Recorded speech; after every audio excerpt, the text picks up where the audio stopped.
Good morning friends, welcome to web સંકુલ. દરરોજ સવારે આપણે 9:30 વાગે મસ્ત મજાની સિરીઝ સાથે મળીએ છીએ અને આ સિરીઝ છે fast and forest. Fast and ફોરેસ્ટની સિરીઝની અંદર આપણે જીકે સ્પેશિયલ પ્રશ્નોની ચર્ચા કરીએ છીએ. તો આજે ફરી પાછા આપણે મળી રહ્યા છીએ સવારે 9:30 વાગે. આમ તો લાઈવ મળીએ છીએ પણ આજે રેકોર્ડેડ લેક્ચરના સ્વરૂપમાં આપણે મળી રહ્યા છીએ.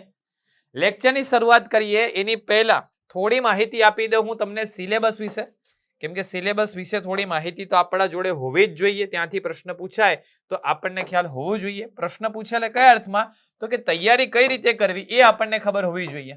તો 200 માર્કનું પેપર હોય છે, જેની અંદર 100 માર્ક એ તમારા પર્યાવરણ આધારિત જોવા મળશે. 100 માર્ક શેના આધારિત જોવા મળશે? તો 100 માર્ક એ તમારા પર્યાવરણ આધારિત પ્રશ્નો જોવા મળશે. પર્યાવરણ આધારિત એટલે કયા પ્રકારના પ્રશ્નો? તો કે પર્યાવરણ આધારિત એટલે કે અગત્યના ડેઝ પૂછાઈ શકે છે. ફોર એક્ઝામ્પલ, વિશ્વ પર્યાવરણ દિવસ જણાવો, વાઘ દિવસ જણાવો, સિંહ દિવસ જણાવો, હાથી દિવસ જણાવો. આવા દિવસ રિલેટેડ તમને પ્રશ્ન પરીક્ષામાં પૂછાઈ શકે છે. પછી હું તમારી જોડે વાત કરું તો પછી કેવા પ્રકારના પ્રશ્ન પૂછાઈ શકે છે? તો કે અભયારણ્યો અને રાષ્ટ્રીય ઉદ્યાનોના રિલેટેડ પ્રશ્ન પૂછાઈ શકે છે કે કયું અભયારણ્ય કયા રાજ્યમાં આવેલું છે, કયું અભયારણ્ય કયા જિલ્લામાં આવેલું છે, કયું રાષ્ટ્રીય ઉદ્યાન કયા રાજ્યમાં આવેલું છે, કયું રાષ્ટ્રીય ઉદ્યાન કયા જિલ્લામાં આવેલું છે. આ પ્રકારના પ્રશ્નો અભયારણ્ય અને રાષ્ટ્રીય ઉદ્યાનના પૂછાઈ શકે છે. પછી હું તમારી જોડે વાત કરું તો ખાસ કરીને મારા મત મુતાબિક આઈએમપી ટોપિક છે કે જ્યાંથી તમને પ્રશ્ન જોવા મળશે જ, અને એ ટોપિક છે ઔષધીય વનસ્પતિ રિલેટેડ. તો પરીક્ષામાં પ્રશ્ન બની શકે છે કે કઈ ઔષધીય વનસ્પતિનું ઔષધીય ગુણ શું છે, કઈ ઔષધીય વનસ્પતિનું વૈજ્ઞાનિક નામ શું છે. આ પ્રકારના પ્રશ્ન બની શકે છે. પછી બીજો એક આઈએમપી ટોપિક મારી દ્રષ્ટિએ એ છે પર્યાવરણીય આંદોલનો, કે કયું આંદોલન કયા આંદોલન કરતા સાથે સંકળાયેલું છે, કયા રાજ્ય સાથે સંકળાયેલું છે, કઈ સાલમાં કયું આંદોલન થયેલું છે. આ પ્રકારના પ્રશ્નો પર્યાવરણીય આંદોલનોમાં પૂછાઈ શકે છે. ઓકે, એની સાથે હું તમારી જોડે વાત કરું તો પર્યાવરણ વિશેષનું કરંટ અફેર તમને પૂછાવાની સંભાવના રહેલી છે. પર્યાવરણ વિશેષના કરંટ અફેરના પ્રશ્નો અહીંયા પૂછવાની સંભાવના રહેલી છે. તો ચોક્કસથી તમે આ 100 માર્ક ઉપર ખાસ ફોકસ કરી શકો છો. ફોરેસ્ટ બીડગાર્ડની જે મિત્રો તૈયારી કરી રહ્યા હશે એ મિત્રોએ તો આ 100 માર્ક ઉપર ખાસ ફોકસ રાખ્યો જ હશે અને પોતાની તૈયારી જબરદસ્ત રીતે કરી પણ રહ્યા હશે. તો આ 100 માર્ક ઉપર તમારે ખાસ ફોકસ રાખવાનું છે. આની સાથે વાત કરું તો અન્ય 100 માર્ક કઈ રીતે હોય છે? તો અન્ય 100 માર્કની અંદર તમને જોવા મળે છે 25 માર્કનું ગુજરાતી. 25 માર્કનું શું જોવા મળે છે? ગુજરાતી જોવા મળે છે, જેની અંદર છંદ છે, અલંકાર છે, સમાસ છે, વિભક્તિ છે, નિપાત છે, ક્રિયાપદ છે, ક્રિયા વિશેષણ છે. આ પ્રકારના ગ્રામરના ટોપિક અથવા તો વોકેબના ટોપિકમાંથી સમાનાર્થી, વિરુદ્ધાર્થી, શબ્દ સમૂહ માટે એક શબ્દ, રૂઢિપ્રયોગ, કહેવતો, આ પ્રકારના પ્રશ્નો પૂછાઈ શકે છે. તો એ તમારે ફોકસ કરવાનું થાય છે ગુજરાતી ઉપર. સાથે સાથે હું તમારી જોડે વાત કરું છું તો 25 માર્કનું તમને મેથ્સ રીઝનિંગ પૂછાય છે. 25 માર્કનું તમને શું પૂછાય છે? 25 માર્કનું મેથ્સ રીઝનિંગ પૂછાય છે, જે થોડો તમારા માટે માથાનો દુખાવો કહી શકાય. કેમ કે ઘણા મિત્રોએ ધોરણ 10 પછી મેથ્સ રીઝનિંગ સાથે સંબંધ કટ કરી દીધો હોય છે. રીઝનિંગ તો ચલો હજી પણ આવડી જાય, પરંતુ મેથ્સમાં બહુ તકલીફ પડતી હોય છે. તો આ મેથ્સ રીઝનિંગની તમારે સારામાં સારી રીતે તૈયારી કરવાની છે, જેથી કરીને તમે મેરિટમાં સરળતાથી સ્થાન પામી શકો. કેમ કે મારા ખ્યાલ પ્રમાણે આ સબ્જેક્ટ જ ગેમ ચેન્જર તમારા માટે સબ્જેક્ટ બનવાનો છે, અને એ સબ્જેક્ટ છે મેથ્સ રીઝનિંગ. સાથે સાથે હું તમારી જોડે વાત કરું તો 50 માર્કનું જીકે પૂછાશે. 50 માર્કનું શું પૂછાશે? જીકે પૂછાશે. આમ તો ઘણા મહિનાઓથી આપણે તૈયારી કરતા હોઈએ છીએ, તો જીકે ની અંદર તો આપણને કેવું ના પડે, સારામાં સારી તૈયારી આપણી થયેલી હોય છે સામાન્ય જ્ઞાનની અંદર. જો કે હવે સામાન્ય જ્ઞાનને સાઈડમાં મૂકતા સામાન્ય અભ્યાસના રિલેટેડ પ્રશ્ન વધારે પૂછાય છે. તો સામાન્ય અભ્યાસ કે સામાન્ય જ્ઞાન એની તૈયારી આપણે સારામાં સારી રીતે કરેલી હોય છે. કેમ કે ફોરેસ્ટ બીડગાર્ડની પરીક્ષાને ફોર્મ ભરાઈ ગયા એને જ આશરે 1 વર્ષ જેટલો સમયગાળો થઈ ગયો છે. તો આ 1 વર્ષના સમયગાળામાં તમે સામાન્ય જ્ઞાન કે અભ્યાસ ઉપર સારો એવો ફોકસ કર્યો હશે અને તૈયારી સારી રીતે તમે કરી હશે, એટલે એમાં તમને એટલો વાંધો નહીં આવે. તો આના માટે વેબ સંકુલ તમને ઉપયોગી કઈ રીતે સાબિત થશે? તો આના માટે વેબ સંકુલ દરરોજ સવારે 11 વાગે એક સિરીઝ આવે છે. એ સિરીઝનું નામ છે જંગલ સફારી સિરીઝ. કઈ સિરીઝ છે? જંગલ સફારી સિરીઝ છે. એ ફોલો કરશો તો તમે આ પર્યાવરણ વિશેષની અંદર એકદમ તૈયાર થઈ જશો. તમારા ક્યાંય પણ માર્ક કટ થવાની સંભાવના રહેલી નથી. અને બીજી આપણે એક સિરીઝ આવે છે સવારે 9:30 વાગે, જે સિરીઝ છે આપણી ફાસ્ટ એન્ડ ફોરેસ્ટની, જે હેઠળ તમે સારામાં સારી તૈયારી કરી શકશો જીકે રિલેટેડ. બસ, તો આ કંઈક સિરીઝ છે જેના વિશે મેં તમને માહિતી આપી દીધી. હવે શરૂઆત કરીએ છીએ આપણે આપણા લેક્ચરની fast and forest GK with GCERT. લેક્ચરની શરૂઆત કરીએ પહેલા જો તમે વેબ સંકુલ એપ્લિકેશન સાથે જોડાવા માંગો છો તો ચોક્કસથી જોડાઈ શકો છો. વેબ સંકુલ એપ્લિકેશન સાથે ઘણા બધા કોર્सेस ઉપલબ્ધ છે, જેવા કે સ્માર્ટ કોર્સ ઉપલબ્ધ છે, પ્લાનર કોર્સ ઉપલબ્ધ છે, ક્લાસરૂમ કોર્સ ઉપલબ્ધ છે. અલગ અલગ પ્રકારના કોર્सेस તમે વેબ સંકુલ એપ્લિકેશનના માધ્યમથી ખરીદી શકો છો અને તમારું ભણવાનું એકદમ મજબૂતાઈથી કરી શકો છો. સ્માર્ટ કોર્સની વિશેષતા શું છે? તો સ્માર્ટ કોર્સની અંદર એક વિષય માટે તમને 2 થી 3 અલગ અલગ ફેકલ્ટી મળશે. ફોર એક્ઝામ્પલ, તમને મેથ્સમાં તકલીફ પડી રહી છે તો તમને મેથ્સમાં તરુણ સરનો કોર્સ જોવા મળશે.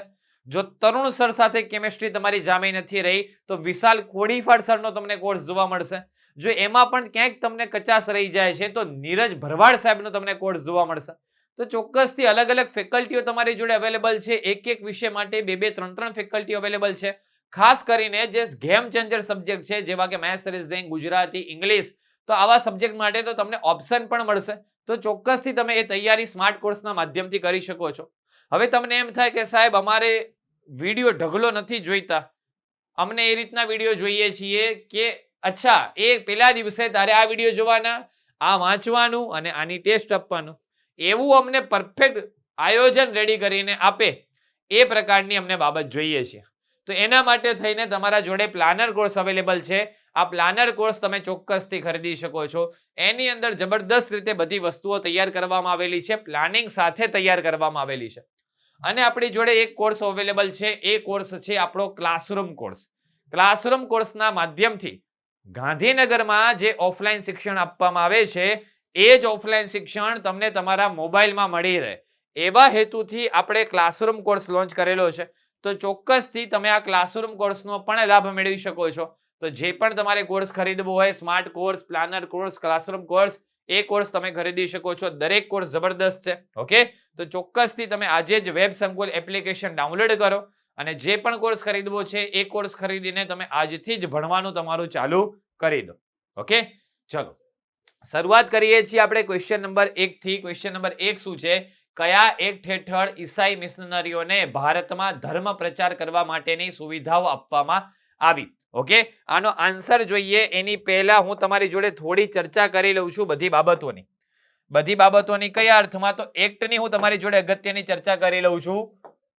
ભારતીય બંધારણના ઇતિહાસમાં, બંધારણ પૂર્વેના ઇતિહાસમાં સૌથી પહેલો એક્ટ આવે છે અને એ એક્ટ હોય છે 1773 નો એક્ટ. 1773 નો એક્ટ એટલે કયો એક્ટ? તો એને કહેવામાં આવે છે નિયામક ધારો. 1773 ના એક્ટને શું કહેવામાં આવે છે? નિયામક ધારો, જેને ઓળખવામાં આવે છે રેગ્યુલેટિંગ એક્ટ તરીકે. જેને શેના તરીકે ઓળખવામાં આવે છે? રેગ્યુલેટિંગ એક્ટ તરીકે ઓળખવામાં આવે છે.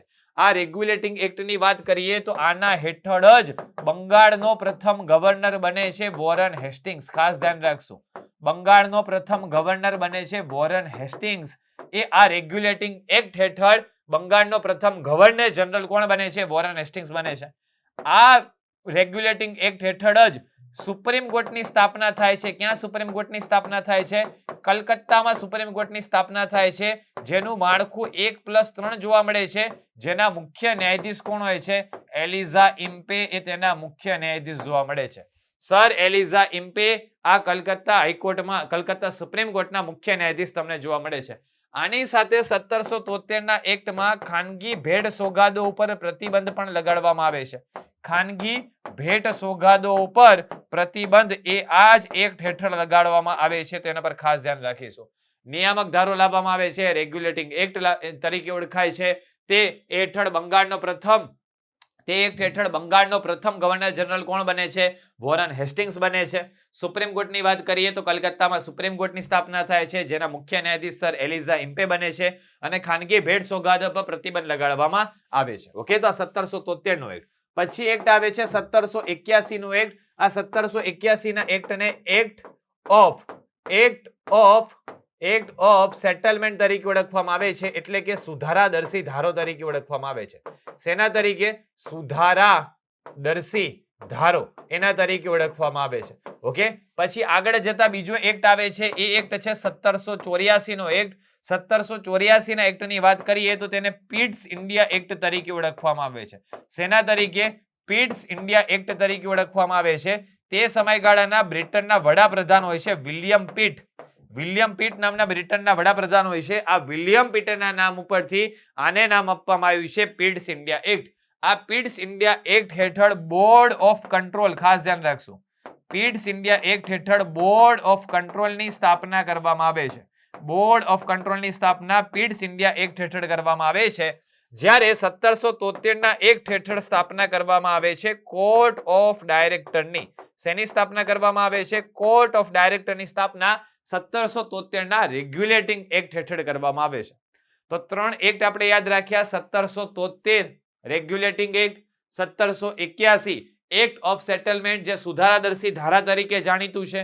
પછી આપણે યાદ રાખ્યું 1784 પીટ્સ ઇન્ડિયા એક્ટ. ઓકે, તેની સાથે હું તમારી જોડે વાત કરું તો આપણે યાદ રાખ્યું 1793. તો 1793 ની અંદર આવે છે ચાર્ટર્ડ એક્ટ. ચાર્ટર્ડ એક્ટ 1793 માં આવે છે. આવા ચાર્ટર્ડ એક્ટ 3 જ હોય છે 1793. એક ચાર્ટર્ડ એક્ટ હોય છે 1813. 1813 માં 2-3 અગત્યની જોગવાઈઓ હતી, જેમ કે શિક્ષણના પ્રચાર પ્રસાર, શિક્ષણ માટે થઈને 1 લાખ રૂપિયા ફાળવવામાં આવશે એવી વાત કરવામાં આવી. અને ઈસાઈ મિશનરીઓ ખ્રિસ્તી ધર્મના પ્રચાર પ્રસાર માટે થઈને પ્રયત્નો કરવામાં આવશે એવી વાત 1813 ના એક્ટમાં કરવામાં આવી. તો ખાસ ધ્યાન રાખશું, આપણો પ્રશ્ન આ જ હતો કે ઈસાઈ મિશનરીઓ કે ખ્રિસ્તી ધર્મના પ્રચાર પ્રસાર કરવા માટેની વાત કયા એક્ટ હેઠળ કરવામાં આવી છે? કયા એક્ટ હેઠળ કરવામાં આવી છે? 1813 ના ચાર્ટર્ડ એક્ટ હેઠળ આ વાત કરવામાં આવી છે. પછી હું તમારી જોડે વાત કરું 1833 નો ચાર્ટર્ડ એક્ટ. તો 1833 ના ચાર્ટર્ડ એક્ટ હેઠળ વિલિયમ બેન્ટિક, ખાસ ધ્યાન રાખશો, કોણ આવશે? વિલિયમ બેન્ટિક આવશે. આ વિલિયમ બેન્ટિક શું બને છે? ભારતના પ્રથમ ગવર્નર બને છે. આ વિલિયમ બેન્ટિક એ જ છે કે જેણે સતી પ્રથા પર કાયદો કરવા માટે થઈને પ્રયત્ન કર્યા હતા. 1833 માં વિલિયમ બેન્ટિક એ શું બને છે? ભારતના પ્રથમ ગવર્નર બને છે. તેની સાથે હું તમારી જોડે વાત કરું 1853 ના એક્ટની. તો 1853 ના એક્ટમાં ધારાસભા અને કારોબારી આ બે અંગો સરકારના અલગ થાય છે. ધારાસભા અને કારોબારી આવા બે અંગો આ 1853 ના એક્ટ હેઠળ અલગ થતા જોવા મળે છે. ક્લિયર છે? તો 1773 regulating act, 1781 act of settlement, 1784 pits India act, 1793 chartered act, 1813 chartered act, 1833 chartered act અને 1853 ચાર્ટર્ડ એક્ટ. આટલા એક્ટ આપણે યાદ રાખવાના થાય છે. પછી આપણે આગળ જતા વાત કરીએ છીએ તો 1857 માં ભારતમાં વિપ્લવ ફાટી નીકળે છે, સ્વાતંત્ર્ય સંગ્રામ ફાટી નીકળે છે. ત્યારબાદ શું થાય છે? તો સ્વાતંત્ર્ય સંગ્રામ ફાટી નીકળ્યા બાદ બ્રિટિશ સરકાર દ્વારા બ્રિટિશ તાજ હેઠળ ભારતમાં શાસન આવે છે અને એક્ટ આવે છે 1858 નો, જેને ભારત શાસિત અધિનિયમ તરીકે ઓળખવામાં આવે છે. શેના તરીકે? ભારત શાસિત અધિનિયમ તરીકે ઓળખવામાં આવે છે. આ ભારત શાસિત અધિનિયમ તરીકે તેને ઓળખવામાં આવે છે. અને ખાસ ધ્યાન રાખશો, આના હેઠળ લોર્ડ કેનિંગ એ ભારતના પ્રથમ વાઇસરોય બને છે. ભારતના પ્રથમ વાઇસરોય કોણ બને છે? લોર્ડ કેનિંગ બને છે. અને ભારતના પ્રથમ રાજ્ય સચિવ કોણ બને છે? તો ભારતના પ્રથમ રાજ્ય સચિવ બને છે સ્ટેનલી. તો એ બાબત યાદ રાખીશું 1858 ના એક્ટ સાથે. પછી 1861 ના એક્ટમાં શું સંકળાયેલું છે? તો 1861 ના એક્ટમાં એવું સંકળાયેલું છે કે 3 ભારતીયોને કાયદા બનાવવાની પ્રોસેસમાં સમાવિષ્ટ કરવામાં આવ્યા હોય છે. 3 વ્યક્તિઓ કયા હોય છે? તો એક હોય છે પટિયાલાના રાજા, બીજા હોય છે બનારસના રાજા અને ત્રીજા હોય છે સર દિનકર રાવ. આની સાથે 1861 માં બીજા 2 એક્ટ સંકળાયેલા છે. એક છે પેપર કરન્સી એક્ટ, જે ડીવાયએસઓ ની પરીક્ષામાં પૂછાઈ ગયો કે પેપર કરન્સી એક્ટ કઈ સાલમાં આવ્યો હતો? તો પેપર કરન્સી એક્ટ 1861 ની સાલમાં આવ્યો હતો. અને બીજો એક્ટ છે ICS, Indian civil service act. આ બંને એક્ટ 1861 સાથે ક્યાંક ને ક્યાંક સંકળાયેલા આવશે. પછી આવે છે 1892. 1892 હેઠળ બજેટ ઉપર પ્રશ્નો પૂછવાની શરૂઆત કરવામાં આવે છે. બજેટ ઉપર પ્રશ્નોત્તરીની શરૂઆત 1892 ના એક્ટ હેઠળ થાય છે. પછી 1909 નો એક્ટ આવે છે, જે 1909 ના એક્ટને મોર્લે મિન્ટો એક્ટ તરીકે ઓળખવામાં આવે છે. શેના તરીકે? મોર્લે મિન્ટો એક્ટ તરીકે ઓળખવામાં આવે છે 1909 ના એક્ટને. આ મોર્લે મિન્ટો એક્ટની વાત કરીએ તો આના હેઠળ સૌપ્રથમ સાંપ્રદાયિક, ઓકે, સાંપ્રદાયિક કોને આપવામાં આવે છે? મુસ્લિમોને અલગ મતદાર મંડળ આપવામાં આવે છે મોર્લે મિન્ટો એક્ટ હેઠળ. ઓકે, પછી 1919 નો એક્ટ આવે છે, જે 1919 ના એક્ટને મોન્ટેગ્યુ ચેમ્સફર્ડ એક્ટ તરીકે ઓળખવામાં આવે છે. શેના તરીકે? મોન્ટેગ્યુ ચેમ્સફર્ડ એક્ટ તરીકે. અને અહીંયા શીખોને અલગ મતદાર મંડળ આપવાની વાત કરવામાં આવે છે. અહીંયા લોકસભા રાજ્યસભા એટલે કે દ્વિગૃહી નામની વ્યવસ્થા અમલમાં આવે છે 1919 ના એક્ટમાં. અને પછી 1935 નો એક્ટ છે, જે એક્ટમાંથી ભારતનું બંધારણ 2/3 જેટલું ઉપાડવામાં આવ્યું છે. અને પછી 1947 નો ભારત સ્વતંત્રતા અધિનિયમ છે. તો જુઓ, ઘણા બધા એક્ટની આપણે ચર્ચા કરી ગયા. બધા એક્ટ મેં તમને ભણાવી દીધા. ઉપરથી માહિતી આપવાનો મેં તમને પ્રયત્ન કર્યો.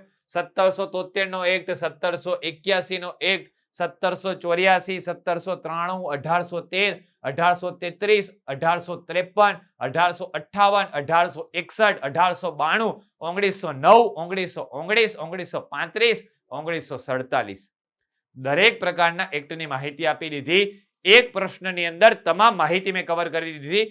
એક્ટમાંથી ગમે તે પ્રશ્ન પૂછાય, હવે તમને આવડી જવો જોઈએ. એક્ટમાંથી ગમે તેવો પ્રશ્ન પૂછાય, તમે સરળતાથી જવાબ આપી શકો. ઓકે, તો અહીંયા એક્ટની બાબત આપણે કંઈક કમ્પ્લીટ કરી અને એના ઉપરથી આપણે સિમ્પલી જવાબ મેળવી શકીએ છીએ કે અહીંયા ચાર્ટર્ડ એક્ટ 1813 સાચો જવાબ આવશે. દરેક એક્ટ વિશે મેં તમને માહિતી આપી દીધી છે. ઓકે, તો આ સાથે ક્વેશ્ચન નંબર 1 કમ્પ્લીટ થાય છે.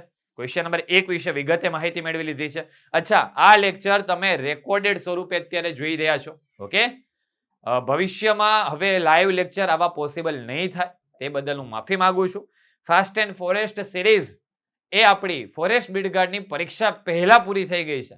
તે બદલ મને દુઃખ છે, પરંતુ હું એ બદલ તમને માફી માંગુ છું. પરંતુ તમને સારામાં સારું નોલેજ આપવાનો મેં પ્રયત્ન કર્યું છે ફાસ્ટ એન્ડ ફોરેસ્ટ સિરીઝના માધ્યમથી. આશરે 70 જેટલા એપિસોડ આપણે થઈ ચૂક્યા છે.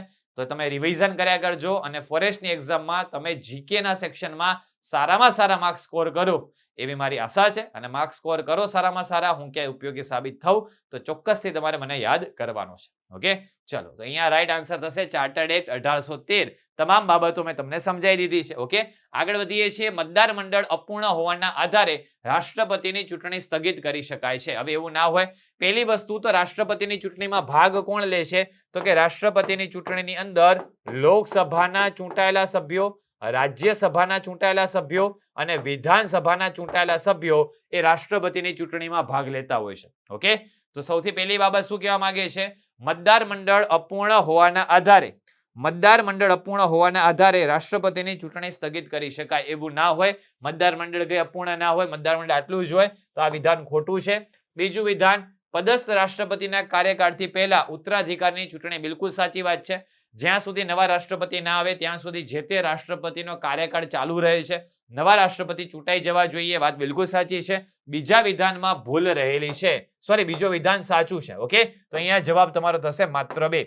ચૂંટણીમાં મિત્રો ખાસ ધ્યાન રાખશું, રાષ્ટ્રપતિની ચૂંટણીમાં લોકસભાના ચૂંટાયેલા સભ્યો ભાગ લે છે, રાજ્યસભાના ચૂંટાયેલા સભ્યો ભાગ લે છે અને વિધાનસભાના ચૂંટાયેલા સભ્યો ભાગ લે છે. એમાં લોકસભા અને રાજ્યસભા એટલે કે સંસદ સભ્યનું વોટિંગ મૂલ્ય કેટલું જોવા મળે છે? તો સંસદ સભ્યનું વોટિંગ મૂલ્ય તમને જોવા મળે છે 708. જ્યારે ગુજરાત રાજ્યની વિધાનસભાનો કોઈ સભ્ય હોય એનું વોટિંગ મૂલ્ય કેટલું જોવા મળે છે? તો એનું વોટિંગ મૂલ્ય જોવા મળે છે 147. આ બાબત યાદ રાખશું. ગુજરાત રાજ્યની વિધાનસભાનો કોઈ સભ્ય છે તો તેનું વોટિંગ મૂલ્ય જોવા મળશે 147 અને લોકસભા અને રાજ્યસભાનો કોઈ મેમ્બર છે તો તેનું વોટિંગ મૂલ્ય તમને કેટલું જોવા મળશે? 708 જોવા મળશે. બસ, તો અહીંયા બીજું વિધાન સાચું થાય છે. રાષ્ટ્રપતિની ચૂંટણી અનુચ્છેદ 54 માં રાષ્ટ્રપતિની ચૂંટણી દર્શાવેલી છે. ચૂંટણીની રીત અનુચ્છેદ 55 માં દર્શાવેલી છે. તો એ બાબત આપણે યાદ રાખીશું. ઓકે, રાષ્ટ્રપતિની ચૂંટણી, રાષ્ટ્રપતિની ચૂંટણીની પ્રક્રિયા આપણે આયર્લેન્ડ દેશમાંથી લીધેલી છે. ખાસ ધ્યાન રાખશું, આયર્લેન્ડ દેશમાંથી લેવામાં આવેલી છે. હવે વિધાનસભાના સભ્યનું મૂલ્ય કઈ રીતે કાઉન્ટ થાય? તો માની લો ગુજરાત રાજ્ય છે. ગુજરાત રાજ્યની વસ્તી કેટલી છે? 6.5 કરોડ. છેદમાં ઓકે રાજ્યો અથવા કેન્દ્ર શાસિત પ્રદેશોની એની સીટો કેટલી છે એ લખવાની. એટલે કે ગુજરાતની સીટો છે 182 ગુણ્યા 1/1000 કરો તો તમને રાજ્યની વિધાનસભાનું મૂલ્ય મળે. પરંતુ તમે 6 કરોડ પ્રમાણે ગણતરી કરવા જશો તો કંઈક આ વોટિંગ મૂલ્ય 250 ની આસપાસ મળવાની સંભાવના છે. અને મેં તમને હમણાં જ કીધું કે ગુજરાત રાજ્યની વિધાનસભાનું વોટિંગ મૂલ્ય 147 છે. તો આવું કેમ? તો આપણે 1971 ની વસ્તી ગણતરીના આધારે ડેટા ધ્યાનમાં લેવાનો છે. હવે 2026 માં ફરી પાછા ડેટા ચેન્જીસ થશે. એટલે 2026 પહેલા નોકરી લાગી જજો, બાકી નવા ડેટા ગોખવા પડશે. ઓકે, તો આ ડેટા જૂના ડેટા પ્રમાણે સિમ્પલી એનું વોટિંગ મૂલ્ય ગુજરાતનું કેટલું જોવા મળે છે? તો ગુજરાતનું વોટિંગ મૂલ્ય તમને જોવા મળશે 147. ગુજરાતનું વોટિંગ મૂલ્ય જોવા મળે છે. ઓકે, ચલો, આ તો રાજ્યની વિધાનસભાનું વોટિંગ મૂલ્ય થયું. સંસદ સભ્યોની કઈ રીતે વાત થાય તો બધા જ રાજ્યોના ચૂંટાયેલા વિધાનસભાના સભ્યોના વોટિંગ મૂલ્યનો સરવાળો છેદમાં સંસદના ચૂંટાયેલા કુલ સભ્યોની સંખ્યા એટલે 776. આ કરશો એટલે તમને સંસદના સભ્યોનું વોટિંગ મૂલ્ય મળશે. ચલો, મહાનગરપાલિકાની વાત કરીએ તો મહાનગરપાલિકા સાથે કોણ સંકળાયેલા છે તો મહાનગરપાલિકા સાથે મ્યુનિસિપલ કમિશનર સંકળાયેલા છે, નગરપાલિકા સાથે ચીફ ઓફિસર સંકળાયેલા છે અને ગ્રામ પંચાયત સાથે તલાટી સંકળાયેલા છે. તો સિમ્પલી આપણે જોડકું જોડવાનું હતું કે કેની સાથે કોણ સંકળાયેલું આવશે. ઓકે, ચલો આગળ વધીએ છીએ. માનવ વેપાર અને બાલાશ્રમ મતલબ કે જે બાળકોને લગતા છે અનુચ્છેદ કે ભાઈ તમે આ પ્રકારના કાર્ય બધું ના કરી શકો અનુચ્છેદ 23 માં દર્શાવેલું છે. અલ્પસંખ્યકના હિતોનું રક્ષણ અનુચ્છેદ 29 માં દર્શાવેલું છે અને શિક્ષણ સંસ્થાઓની સ્થાપના અને વહીવટ કરવાનો અલ્પસંખ્યકોનો અધિકાર એ અનુચ્છેદ નંબર 27 માં દર્શાવેલું છે. 3 અનુચ્છેદ આપેલા છે, તમારે જોવાનું છે કઈ બાબતો સાચી છે. ઓકે, તો આ જે ટેક્સ રિલેટેડ બાબત આવશે ને ધાર્મિક સંસ્થાનોને એને રિલેટેડ એ બાબત અનુચ્છેદ 27 માં આવશે એટલે આ વિધાન ખોટું છે. ત્રીજું ખોટું છે તો ત્રીજું ખોટું થયું, ત્રીજું ખોટું થયું, આપેલ તમામ ખોટા થયા. તો તમારો જવાબ થાય છે માત્ર 1 અને 2 બિલકુલ સાચો જવાબ છે. ઓકે, તો એ બાબત આપણે યાદ રાખીશું. કયા અનુચ્છેદ હેઠળ રાષ્ટ્રપતિને વટહુકમ પ્રસિદ્ધ કરવાની સત્તા આપવામાં આવી છે? સિમ્પલ છે, વટહુકમ અનુચ્છેદ નંબર 123 હેઠળ. જો રાજ્યપાલ હેઠળ વટહુકમની વાત થાય તો રાજ્યપાલનો વટહુકમ અનુચ્છેદ 213 હેઠળ. ઓકે, રાષ્ટ્રપતિનો વટહુકમ શેના હેઠળ તો રાષ્ટ્રપતિનો વટહુકમ અનુચ્છેદ 123 હેઠળ અને રાજ્યપાલનો વટહુકમ શેના હેઠળ તો રાજ્યપાલનો વટહુકમ અનુચ્છેદ 213 હેઠળ. વટહુકમની વાત કરીએ તો એ 6 અઠવાડિયા સુધી ટકી શકે છે. 6 અઠવાડિયા એટલે કે 42 ડેઝ. જો સત્ર ચાલુ થઈ જાય તો 42 દિવસમાં જે વિધાનસભા છે અથવા લોકસભા રાજ્યસભા છે તેને નિર્ણય લેવો પડે. 6 અઠવાડિયામાં નિર્ણય ના લે તો ઓટોમેટિકલી વટહુકમ કમ્પ્લીટ થઈ જાય છે. અને જો વિધાનસભા લોકસભા રાજ્યસભા અને કે બેઠકો નથી થતી તો મેક્સિમમ 6 મહિના સુધી તે ટકી શકશે. ઓકે, તો 6 અઠવાડિયા એટલે કે 42 દિવસ અથવા તો 6 મહિના. બે બાબતો યાદ રાખવાની છે વટહુકમ રિલેટેડ. રાષ્ટ્રપતિનો વટહુકમ તો અનુચ્છેદ નંબર 123, રાજ્યપાલનો વટહુકમ તો અનુચ્છેદ નંબર 213. ઓકે, ચલો આગળ વધીએ છીએ ક્વેશ્ચન નંબર 6 તરફ. મેં બાબતોની ચર્ચા તમારી જોડે કરી દીધી. 6 અઠવાડિયા અને 6 મહિના એ જ બાબત દર્શાવેલી છે. આરબીઆઈ બેંકોને લાંબા ગાળાનું ધિરાણ છે જે વ્યાજના દરે આપે છે તેને રેપો રેટ કહેવાય છે.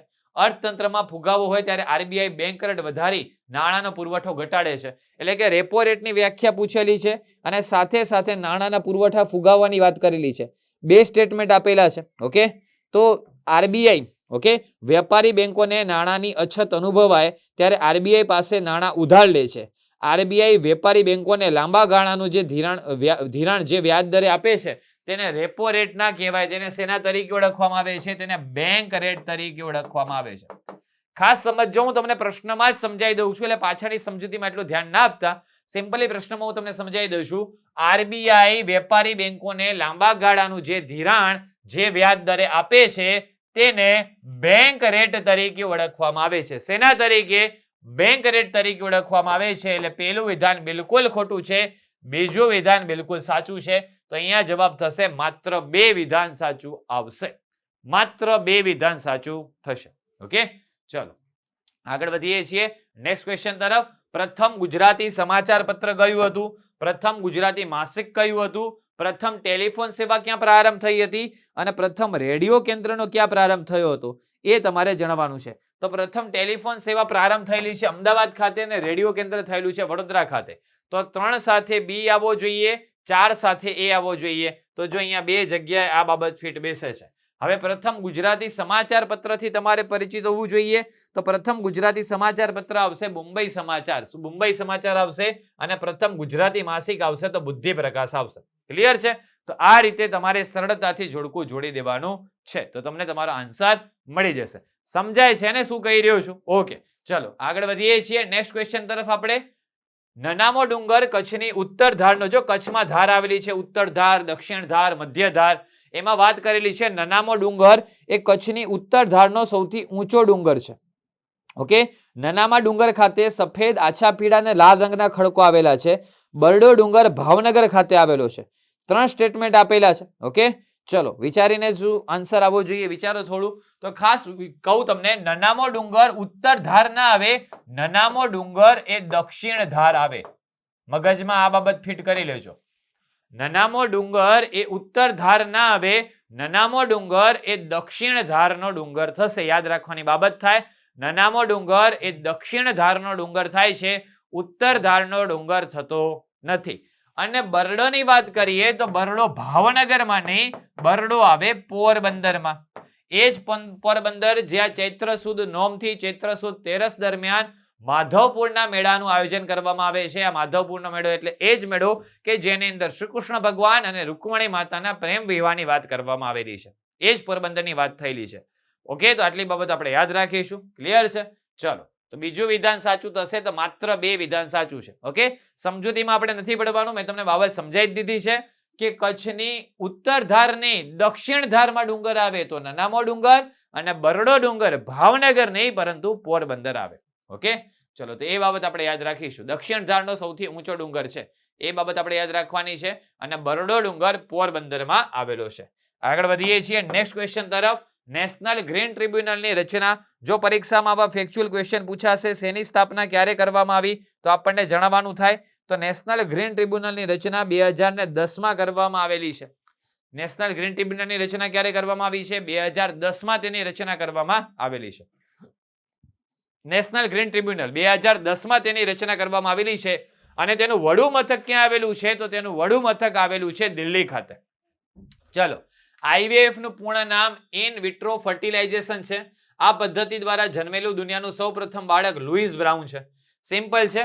IVF પૂર્ણ નામ પણ બરાબર આપ્યું છે અને પ્રથમ બાળક લુઈસ બ્રાઉન જ છે. તો બંને વિધાનો કેવા છે? સત્ય છે. IVF એટલે કે ટેસ્ટ ટ્યુબ બેબી. શું પ્રોસેસ છે? ધારો કે કોઈ સ્ત્રીની અંડવાહિની ફેલોપિયન ટ્યુબમાં સમસ્યા છે, તે સ્ત્રીમાં અંડપિંડો અને ગર્ભાશયો તો તંદુરસ્ત છે. આ પ્રકારની સ્ત્રીમાં IVF પદ્ધતિ મદદરૂપ સાબિત થાય છે. સ્ત્રીનો ફેલોપિયન ટ્યુબમાં સમસ્યા હોવાના કારણે સ્ત્રીની ફેલોપિયન ટ્યુબમાં કુદરતી રીતે ફલન થઈ શકતું નથી. આવા સંજોગોમાં આ પદ્ધતિની મદદથી ફલનની પ્રક્રિયા સ્ત્રીના શરીરની બહાર કરવામાં એટલે કે ટેસ્ટ ટ્યુબમાં કરવામાં આવે છે. ટેસ્ટ ટ્યુબમાં સફળતાપૂર્વક યુગ્મજ બન્યા પછી તેને સ્ત્રીના ગર્ભાશયમાં પ્રસ્થાપિત કરવામાં આવે છે, જેને ટેસ્ટ ટ્યુબ બેબી તરીકે ઓળખવામાં આવે છે. શેના તરીકે? ટેસ્ટ ટ્યુબ બેબી તરીકે ઓળખવામાં આવે છે. ક્લિયર છે? તો સિમ્પલી બાબત આપણે યાદ રાખીશું. ભારતમાં સૌપ્રથમ ટેસ્ટ ટ્યુબ બેબી હેઠળ જન્મેલું બાળક કયું છે? દુર્ગા છે. ભારતમાં પદ્ધતિના ફાધર કોને ગણવામાં આવે છે? ડોક્ટર સુભાષ મુખોપાધ્યાય. એમને ભારતમાં IVF પદ્ધતિના પિતા તરીકે ઓળખવામાં આવે છે. ચલો, ફળ, બીજ, લાકડું અને સ્ટાર્ચ. શું બાબતો આપેલી છે યાદી 1 અને યાદી 2 માં? તો તમારે જોડકું જોડવાનું છે કે ફળ શું છે? તો ફળ એક પ્રકારનું શું છે? તો ફળ એક પ્રકારનું અંડાશય છે. બીજ શું છે? તો એક પ્રકારનું અંડકોષ છે. એક સાથે ડી અને બે સાથે એ આવવો જોઈએ. એક સાથે ડી, બે સાથે એ, તો આપણને આપણો જવાબ મળી ગયો છે. ઓકે, આપણને આપણો જવાબ મળી ગયો છે. ફળ તો અંડાશય, બીજ તો અંડકોષ, લાકડું તો થર્ડ સ્ટર્મ અને સ્ટાર્ચ તો શું આવશે? પર્ણ આવશે. દરેક વ્યક્તિની DNA પ્રિન્ટ અલગ હોય છે, પેટર્ન અલગ હોય છે પ્રિન્ટની. DNA પેટર્ન અલગ હોય છે. શ્વેત કણમાં DNA ની હાજરી હોય છે અને રક્ત કણમાં DNA ની હાજરી હોય છે. ચલો, 3 સ્ટેટમેન્ટ આપેલા છે DNA ફિંગરપ્રિન્ટ વિશે. 3 સ્ટેટમેન્ટ આપેલા છે.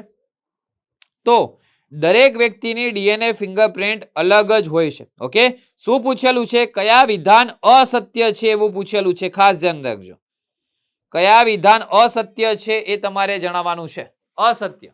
પેલું વિધાન બિલકુલ સાચું છે. દરેક વ્યક્તિની DNA પેટર્ન અલગ જ હોય. સાચી વાત છે. શ્વેત કણમાં DNA ની હાજરી હોય, આ વાત પણ સાચી છે. પરંતુ રક્તકણમાં DNA ની હાજરી નથી હોતી. રક્તકણમાં DNA ની ગેરહાજરી જોવા મળે છે. આ બાબત યાદ રાખશો. રક્તકણમાં DNA ની શું જોવા મળે છે? ગેરહાજરી જોવા મળે છે. હાજરી જોવા મળતી નથી. તો માત્ર 3. અસત્ય વિધાન પૂછ્યું છે તો માત્ર 3 થશે. ઓકે, DNA, ઓકે, RNA અને DNA સાથે સંકળાયેલ છે કે શ્વેત કણમાં DNA ની હાજર હોય છે, જ્યારે WBS માં શું હોય છે? ગેરહાજર હશે. ઓકે, ચલો, ખાસ ધ્યાન રાખશું. ભારતમાં DNA ફિંગરપ્રિન્ટ ટેકનોલોજી વિકસાવનાર કોણ હતા? તો લાલજી સિંહ હતા. અને વિશ્વમાં કોણ હતા? LH જફેજ હતા. ઓકે, કયા સાહિત્યકારનું ઉપનામ અવળવાણિયા છે? સાવ સહેલો પ્રશ્ન છે, બધાને આવડે. જ્યોતિન્દ્ર દવે, ત્રિભુવનદાસ, પુરુષોત્તમદાસ દુહાર તો સુંદરમ થશે. ઓકે, ગીજુભાઈ બધેકા તો મૂછાળી માં તરીકે પરિચિત છે. એ આન્સર આવશે જ્યોતિન્દ્ર દવે. ગુજરાતી ભાષાના સર્વોચ્ચ હાસ્યકાર તરીકે ઓળખવામાં આવે છે, જેનો જન્મ સુરત ખાતે થયેલા છે. તેમનું ઉપનામ અવળવાણિયા ગુપ્તા તેમનું ઉપનામ આવશે. ઓકે, ચલો આગળ વધીએ છીએ. ફાબર્સ ગુજરાતી સભાની સ્થાપના 1865માં મુંબઈ ખાતે થઈ હતી. બુદ્ધિવર્ધક સભાના સ્થાપક કવિ દલપતરામ છે. 2 સ્ટેટમેન્ટ આપેલા છે. ક્વેશ્ચન નંબર 15 હેઠળ બે બાબતો આપેલી છે કે ફાબસ ગુજરાતી સભાની સ્થાપના 1865 મુંબઈમાં વિધાન બિલકુલ સાચું છે, પરંતુ યાદ રાખશું બુદ્ધિવર્ધક સભા જે સુરત ખાતે આવેલી છે તેની સાથે બુદ્ધિવર્ધક સભા ક્યાં આવેલી છે તો સુરત ખાતે આવેલી છે અને આ બુદ્ધિવર્ધક સભા સાથે દલપતરામ નહીં પરંતુ નર્મદ એ આની સાથે સંકળાયેલા છે. બુદ્ધિવર્ધક સભા સાથે દલપતરામ નહીં પરંતુ કવિ નર્મદ સંકળાયેલા આવશે. ઓકે, તો અહીંયા આન્સર થાય છે માત્ર એક વિધાન સાચું છે. ઓકે, તે બાબત આપણે યાદ રાખીશું. ચલો આગળ વધીએ છીએ. નર્મદ બુદ્ધિવર્ધક સભા સાથે સંકળાયેલા છે. પલ્લવ વંશની વાત કરીએ, રાષ્ટ્રકૂટ વંશની વાત કરીએ. બીજું બધું આવડે કે ના આવડે? આ તો આવડે. ચાવડા વંશ તો વનરાજ ચાવડા, એ વનરાજ ચાવડા કે જેના મિત્ર હતા ચાંપા વાણીઓ, જેની યાદમાં તેને ચાંપાનેર વસાયું, અને અણહેલ ભરવાડ જેની યાદમાં અણહેલપુર પાટણ વસાવ્યું. એ વનરાજ ચાવડાની વાત થઈ રહી છે. વનરાજ ચાવડા તો ચાવડા વંશ સાથે આવશે, તો 4 સાથે એ આવવો જોઈએ. તો 4 સાથે એ તો ઘણી જગ્યાએ છે. કઈ રીતે આન્સર ટીક કરવું? તો પછી આપણે આગળ વધીએ છીએ પલ્લવ વંશ તરફ. તો પલ્લવ વંશ સાથે આવશે સિંહ વિષ્ણુ. સિંહ વિષ્ણુ એક સાથે બી આવવો જોઈએ, તો આવ્યો એક સાથે બી. રાષ્ટ્રકૂટ સાથે આવશે દંતીદુર્ગ અને ચોલ સાથે આવશે વિજયાલય. તો option she is the right answer. Option C બિલકુલ સાચો જવાબ થશે. ઓકે, ચલો ઓપ્શન સી બિલકુલ સાચો જવાબ થવો જોઈએ. અહીંયા એનિમેશનમાં થોડી ભૂલ છે. પલ્લવ વંશ સાથે સિંહ વિષ્ણુ આવે, રાષ્ટ્રકૂટ વંશ સાથે દંતીદુર્ગ આવે, ચોલ વંશ સાથે વિજયાલય આવે અને ચાવડા વંશ સાથે વનરાજ ચાવડા આવે. બી પહેલામાં બી, બીજામાં ડી, ત્રીજામાં સી અને ચોથામાં એ, એટલે ઓપ્શન સી આપણો સાચો જવાબ થશે. અહીંયા એનિમેશનમાં થોડી ભૂલ છે. ઓકે, ચલો આગળ વધીએ છીએ. માણ એ સુશીર વાદ્ય છે. ઓકે, માણ ભટ્ટ તરીકે તમને ખ્યાલ છે પ્રેમાનંદ એ માણ ભટ્ટ તરીકે પ્રસિદ્ધ હતા. અને આધુનિક સમયગાળાના માણ ભટ્ટ કોણ છે? તો આધુનિક સમયગાળાના માણ ભટ્ટ ધાર્મિકલાલ પંડ્યા છે. ઓકે, તો માણ એ સુશીર વાદ્ય એટલે ફૂંક મારીને વગાડવામાં આવે છે, તો વાત બિલકુલ ખોટી છે. માણ એ કેવું વાદ્ય છે? તો માણ એ ધન વાદ્ય છે. અને દલપતરામ માણ ભટ્ટ તરીકે નહીં પરંતુ આપણે યાદ રાખીએ પ્રેમાનંદ માણ ભટ્ટ તરીકે પ્રસિદ્ધ હતા. પ્રેમાનંદ માણ ભટ્ટ તરીકે પ્રસિદ્ધ હતા. માણ એ ધન વાદ્ય છે, એટલે પેલા બે વિધાન બિલકુલ ખોટા થશે. ત્રીજું વિધાન બિલકુલ સાચું છે. ઓકે, ત્રીજું વિધાન સાચું થશે તો આનો આન્સર થાય છે માત્ર 3 વિધાન સાચું છે. ઓકે, ચલો જે વાદ્ય અથડાવાથી રણકાર ઉત્પન્ન થાય તેને ધન વાદ્ય તરીકે ઓળખવામાં આવે છે. ઓકે, તો માણ એક પ્રકારનું ધન વાદ્ય છે, પ્રેમાનંદની સાથે સંકળાયેલા છે અને આધુનિક માણ ભટ્ટ તરીકે ધાર્મિકલાલ પંડ્યાને ઓળખવામાં આવે છે. ક્વાંટનો મેળો ક્યાં ભરાય છે? સાવ જ સહેલો ક્વેશ્ચન છે. અહીંયા ઉદયપુર ની થાય, અહીંયા ટાઈપિંગ એરર છે, ઉદયપુર આવશે. છોટા ઉદેપુર ખાતે ક્વાંટના મેળાનું આયોજન થાય છે. ઓકે, આદિવાસી મેળો છે. સિમ્પલી આપણે યાદ રાખીશું ક્વાંટનો મેળો તમે ફોટોગ્રાફમાં જોઈ શકો છો, જે છોટા ઉદેપુર ખાતે આયોજિત કરવામાં આવે છે. આગળ વધીએ છીએ નેક્સ્ટ ક્વેશ્ચન તરફ આપણે. તો નિનાઈ, હાથણી માતા, જોડિયા અને ચિમેર કયો ધોધ ક્યાં આવેલો છે એનું આપણે જોડકું જોડવાનું છે. તો નિનાઈ ધોધ ક્યાં આવેલો છે? નિનાઈ ધોધ ડેડિયાપાડા ખાતે આવેલો છે. હાથણી માતા ધોધ ક્યાં આવેલો છે? જાંબુઘોડા હાલોલ ખાતે આવેલો છે. ઓકે, ચલો તો યાદ રાખીએ છીએ નિનાઈ ધોધ ડેડિયાપાડા, હાથણી માતા ધોધ જાંબુઘોડા હાલોલ સાથે. ઓકે, તો આપણને આપણો આન્સર મળી જાય છે. સરળતાથી આપણને આપણો આન્સર મળી જાય છે. આગળ વધીએ છીએ. કટાવ કામ મોટી પરવણની કલા છે. કટાવ કામ કાપડની વિવિધ રંગો અને આકારના ટુકડાઓ કાપીને વ્યવસ્થિત ગોઠવીને તેની ધારો સીવી લેવાની કળા છે. કટાવ કામ ખાસ કરીને કચ્છનું કટાવ કામ જાણીતું છે. ક્વેશ્ચન નંબર 19 હેઠળ. ઓકે, તો કટાવ કામ મોતી પરવણની કળા નથી પરંતુ મોટા ટુકડા પર વિવિધ રંગબેરંગી ટુકડા ભરવાની કળા. એને શેના તરીકે ઓળખવામાં આવે છે? કટાવ કામ તરીકે તેને ઓળખવામાં આવે છે. ઓકે, તો એ બાબત આપણે યાદ રાખીશું. એને કટાવ કામ તરીકે ઓળખવામાં આવે છે. એટલે પહેલું વિધાન ખોટું છે, બીજું વિધાન બિલકુલ સાચું છે. ઓકે, કટાવ કામને શેના તરીકે ઓળખવામાં આવે છે એ વાત તો આપણે કરી ગયા. ચલો આગળ વધીએ છીએ નેક્સ્ટ ક્વેશ્ચન તરફ. લોકનૃત્ય રાસ રાસડા બાબતે ખાસ સમજજો. પુરુષ પ્રધાન શું જોવા મળે છે તમને? તો પુરુષ પ્રધાન જોવા મળે છે ગરબી અને બીજા નંબરે જોવા મળે છે રાસ. રાસમાં હલિકા રાસ, દાંડિયા રાસ, જેની અંદર નૃત્યનું પ્રધાન જોવા મળે. અને સ્ત્રી પ્રધાન તમને શું જોવા મળે છે? તો સ્ત્રી પ્રધાન જોવા મળે છે તમને ગરબા અને રાસડા. અને આ રાસડામાં સંગીતનું મહત્વ તમને વધારે જોવા મળે, સંગીતનું. તો રાસમાં નૃત્યનું નૃત્ય પ્રાધાન્ય છે, જ્યારે રાસડામાં રમકડામાં નહીં, અહીંયા રાસડા આવશે. રાસડામાં સંગીત, તો આ વિધાન સાચું છે. રાસડામાં દાંડિયા આવશ્યક છે, તો આ વિધાન ખોટું છે. કેમ કે રાસડામાં તો નૃત્ય અગત્યનું છે એટલે દાંડિયા ના આવે, એટલે બીજું વિધાન ખોટું. તો તમારો જવાબ થાય છે માત્ર એક વિધાન સાચું છે. સમજાઈ ગયું? પુરુષ પ્રધાન અને સ્ત્રી પ્રધાન બે બાબતો આપણે યાદ રાખી. ઓકે, તો અહીંયા માત્ર એક વિધાન સાચું થાય છે. આગળ વધીએ છીએ. ગુજરાતની કોકિલા તરીકે કોણ જાણીતું છે? સાવ સહેલો ક્વેશ્ચન. જેને સોંગ ભજનો ગાયેલા છે. પાપ તારું પ્રકાશ જાડેજા, ધર્મ તારું સંભાળ રે, મારે ટોડલે બેઠો રે મોલ કાં બોલે. આ બધા જે ગીતો ગાયા છે એવા દિવાળીબેન ભીલને ગુજરાતની કોકિલા તરીકે ઓળખવામાં આવે છે. દિવાળીબેન ભીલનો જન્મ અમરેલી ખાતે થયો હતો, આદિવાસી પરિવારમાં. ઓકે, અને તેમને પદ્મશ્રીથી સન્માનિત કરવામાં આવેલા છે. તેમણે પાપ તારું પ્રકાશ જાડેજા, મારે ટોડલે બેઠો રે મોર કાં બોલે, આ પ્રકારના ગીતો ગાયેલા છે. આરજી હુકુમત અંતર્ગત રતુભાઈ અદાણીના નેતૃત્વ હેઠળ જુનાગઢ આઝાદ સેનાની રચના કરાઈ હતી. આરજી હુકુમતનો અર્થ કાયમી સરકાર થાય છે. Question number 22. બે સ્ટેટમેન્ટ આપેલા છે, તમારે જણાવવાનું છે કયા વિધાનો સાચા છે.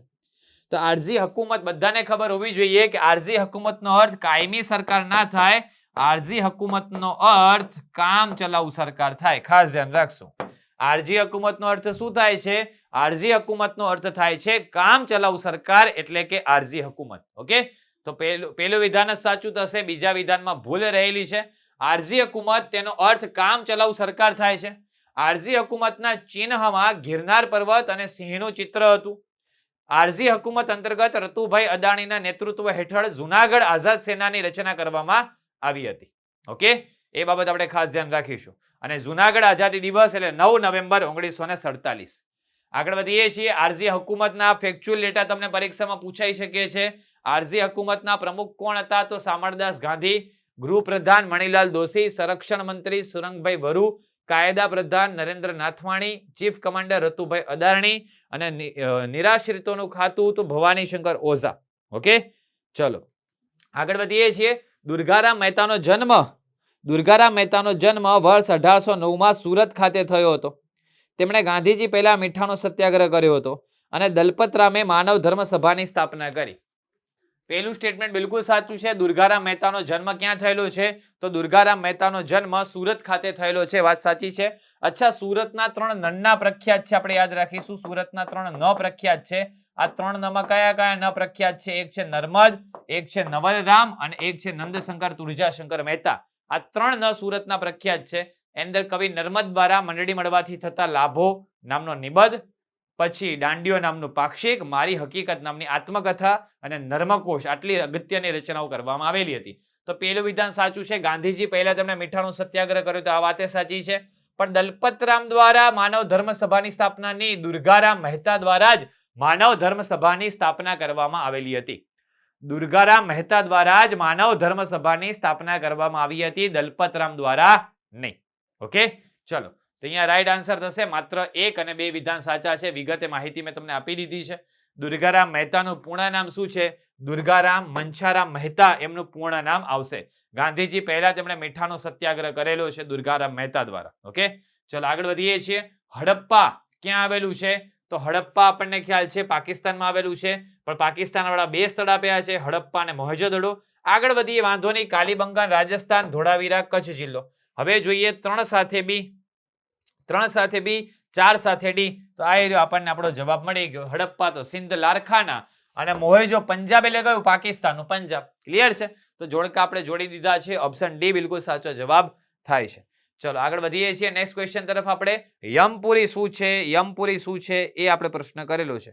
ઓકે, તો યમપુરી એક પ્રકારની શું છે? યમપુરી એક પ્રકારની કઠપૂતળી કલા છે. કઠપૂતળી કલા છે યમપુરી. ઓકે, યમપુરી બિહાર ખાસ કરીને પ્રશ્ન બની શકે કે યમપુરી એક કઠપૂતળી કલા છે જે કયા રાજ્ય સાથે સંકળાયેલી છે?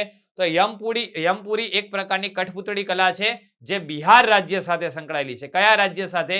બિહાર રાજ્ય સાથે સંકળાયેલી આવશે. ઓકે, ચલો તો એ બાબત આપણે યાદ રાખીશું.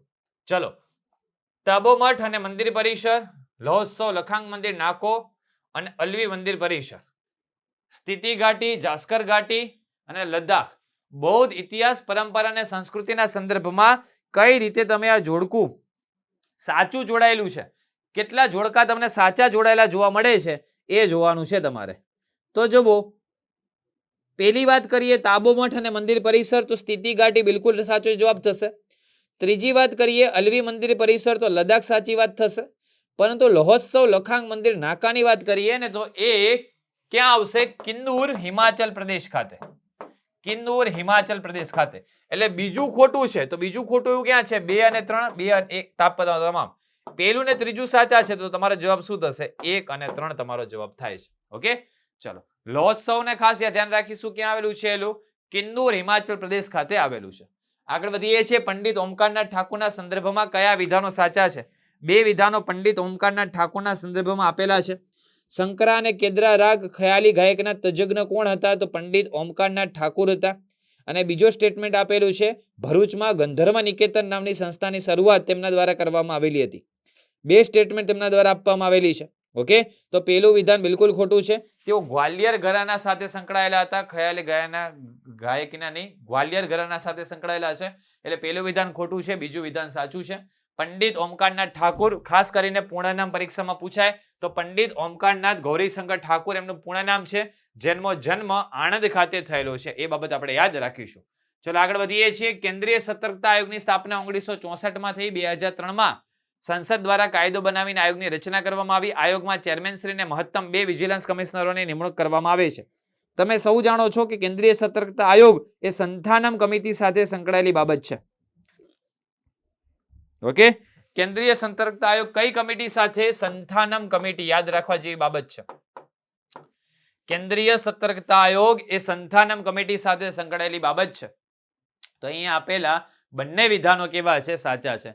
સંથાનમ કમિટીની ભલામણ દ્વારા આની સ્થાપના કરવામાં આવી હતી. સંસદ દ્વારા આગળ જતા કાયદો બનાવવામાં આવે છે અને ચેરમેનને મહત્તમ 2 વિજિલન્સ કમિશનરો તમને જોવા મળશે. ઓકે, ભ્રષ્ટાચાર રોકવા માટેની અગત્યની સમિતિ એટલે કે આ સમિતિ છે તે બાબત આપણે યાદ રાખવાની થાય છે.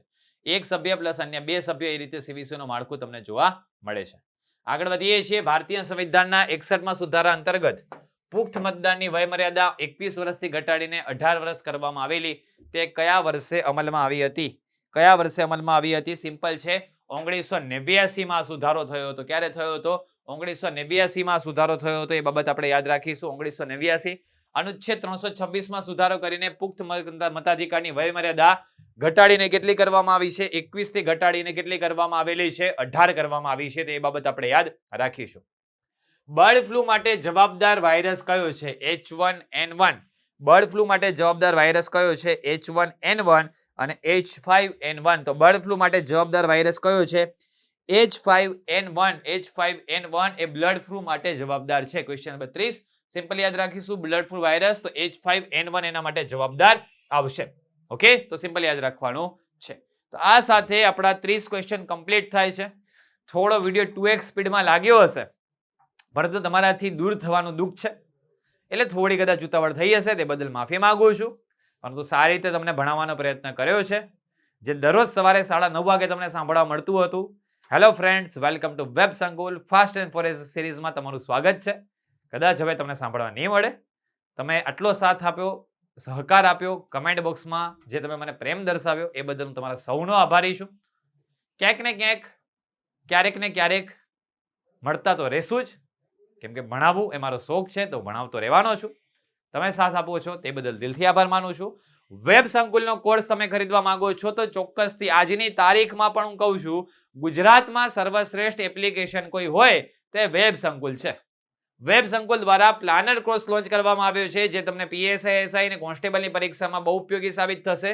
તો ચોક્કસથી તમે આ પ્લાનર કોર્સનો પણ લાભ મેળવી શકો છો. ઘણી બધી એની વિશેષતા છે. એક મસ્ત મજાની વિશેષતા કહું તો ડેલી તમને ટાર્ગેટ મળી જાય છે કે આ વિડીયો જુઓ, આ ટેસ્ટ આપો, આ મટીરિયલ વાંચો. એવું આયોજન બધું પ્લાનિંગ તમને આપી દેવામાં આવ્યું છે પ્લાનર કોર્સ દ્વારા. તો ચોક્કસથી તમે આ પ્લાનર કોર્સ ખરીદી શકો છો. વધારે માહિતી જોઈએ છીએ તો તમને હેલ્પલાઇન નંબર આપ્યા છે, એ હેલ્પલાઇન નંબર ઉપર તમે કોન્ટેક્ટ કરી શકો છો. હેલ્પલાઇન નંબર ઉપર કોન્ટેક્ટ કરીને તમે તમામ પ્રકારની માહિતી મેળવી શકો છો. ઠીક છે, તો હવે તો એમ નહીં કહું કે આ પ્રકારના લેક્ચર સાથે ફરીથી મળતા રહીશું, પરંતુ જેટલા લેક્ચર છે તમે રિવિઝન કરતા રહેજો, સારામાં સારી રીતે રિવિઝન કરતા રહેજો. ફાસ્ટ એન્ડ ફોરેસ્ટમાં 70 જેટલા આશરે લેક્ચર થયા છે, જે તમને આવનારી પરીક્ષા ક્રેક કરવામાં બહુ ઉપયોગી સાબિત થશે. તો ચોક્કસથી બધા લેક્ચરનું રિવિઝન કરતા રહેજો. એક લેક્ચરમાં 30 પ્રશ્નો ગણીએ તો 70 લેક્ચરમાં આપણે 2100 જેટલા પ્રશ્નોની ચર્ચા કરી ગયા છીએ. સાહિત્ય તમને કોન્સેપ્ટ પણ ક્લિયર કરાયા છે, તો તમારું જીકે સેક્શન એકદમ સ્ટ્રોંગ થઈ જશે. તો ત્યાં સુધી બધા મિત્રોને જય હિન્દ, જય ભારત.